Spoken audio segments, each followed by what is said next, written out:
Olá, pessoal! Estou passando por aqui para a gente conversar um pouquinho sobre algumas experiências da infância que podem trazer prejuízo na nossa vida adulta na área alimentar. Comer é uma das primeiras experiências que temos na vida, não é? O bebê já nasce com esse instinto natural da busca pelo alimento. Ele chora, ele manifesta ali, né, através do choro, a fome. E aí, ao longo da nossa vida, a gente vai desenvolvendo o nosso instinto para fome e saciedade de uma maneira mais perfeita. Mas o que acontece na infância, ele pode ser levado para a vida adulta.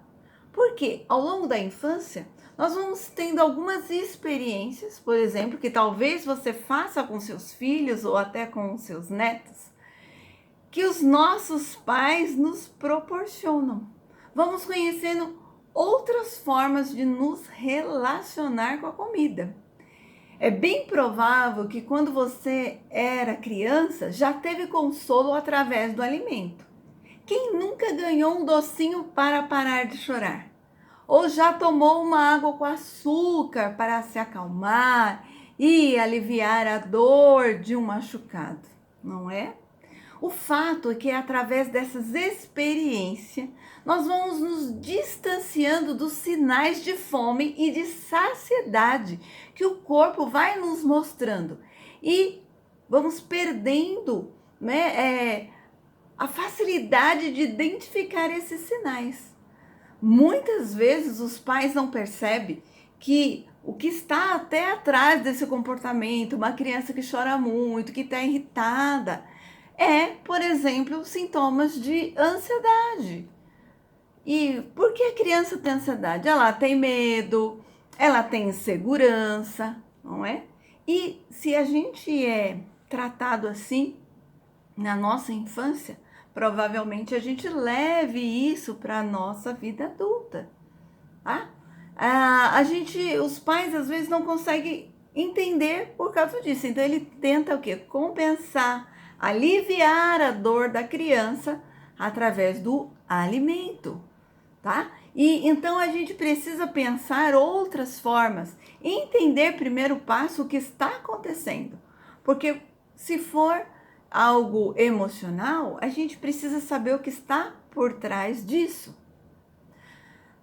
A questão da ansiedade, ela está sempre ligada a uma emoção primária de medo ou insegurança, algo que cause desconforto, uma sensação desagradável às vezes no corpo, porque muitas pessoas que se sentem ansiosas, elas sentem sintomas no corpo que não são legais, né? Então dá medo e ela tenta o quê? Se esquivar, se afastar deste sentimento. As pessoas que são ansiosas, elas possuem uma preocupação, às vezes desproporcional ao futuro. Um medo do que pode acontecer, um pensamento ruim uma sensação, nossa, parece que algo ruim está para acontecer comigo, com alguém que você ama. Então, gente, a ansiedade é uma emoção que é sempre dirigida para o futuro, algo que está por vir.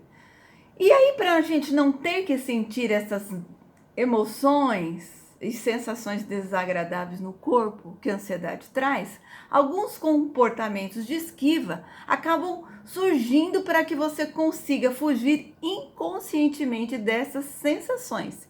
E é dessa forma que muitas vezes as pessoas encontram uma maneira de lidar com a ansiedade, para que elas consigam se adaptar às situações que estão vivendo.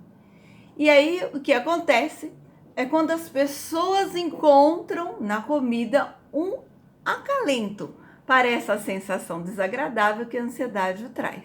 Então, imagine se você teve um pensamento ruim, algo que poderia acontecer com você, com a sua família, e o seu corpo começa a dar sinais de ansiedade. Você começa a suar, sua mão começa a ficar fria, o seu coração começa a acelerar.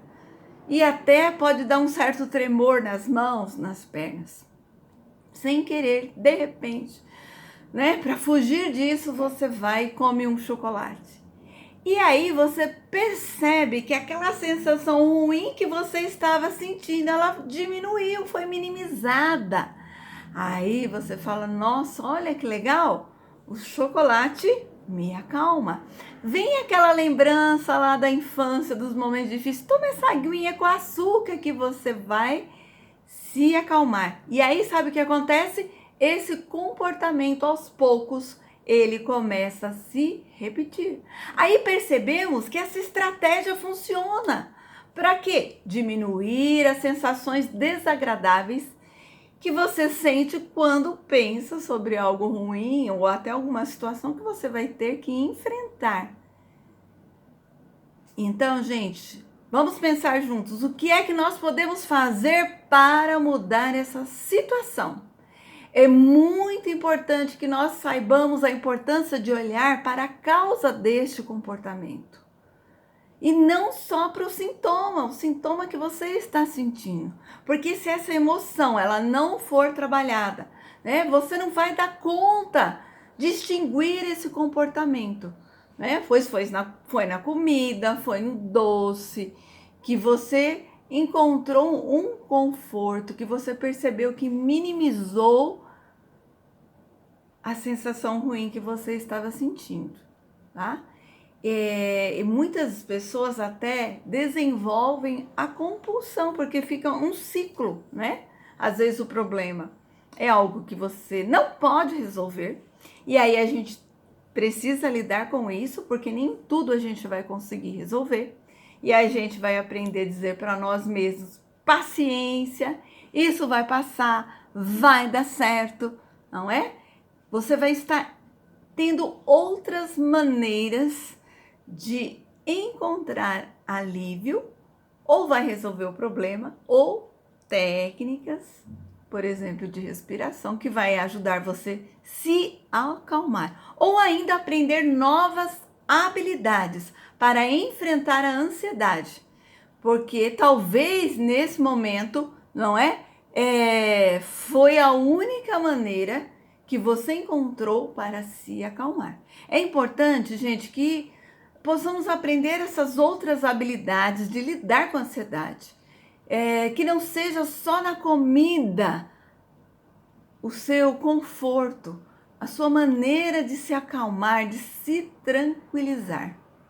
Porque se você aprendeu isso na sua infância, você vai levando sempre, sempre, sempre.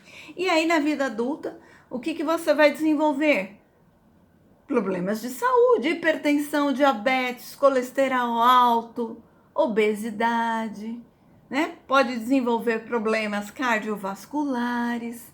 Então é o que nós devemos fazer? Primeiro, saber lidar com as emoções, pois elas são como ondas. Elas vêm e elas vão. Elas não ficam sempre presentes na nossa vida, no nosso corpo. Isso é a primeira coisa, a nossa consciência. E depois nós vamos encontrando estratégias mais adaptativas para se acalmar enquanto a emoção está sendo sentida no corpo.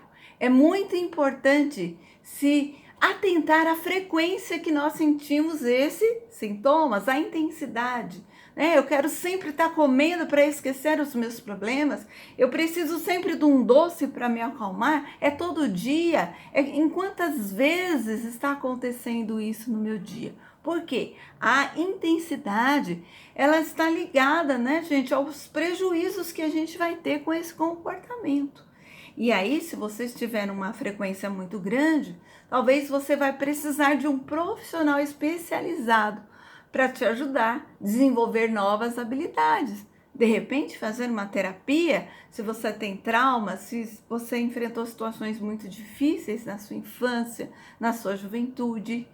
Às vezes, se você já está num peso muito grande, você vai precisar de uma equipe que a gente chama multiprofissional, disciplinar, como médico, nutricionista, não é? Para te ajudar. A reeducação alimentar, um profissional de educação física, um personal, Porque o seu corpo vai ter que mudar, vai trazer novas habilidades para esse novo tempo que você está vivendo.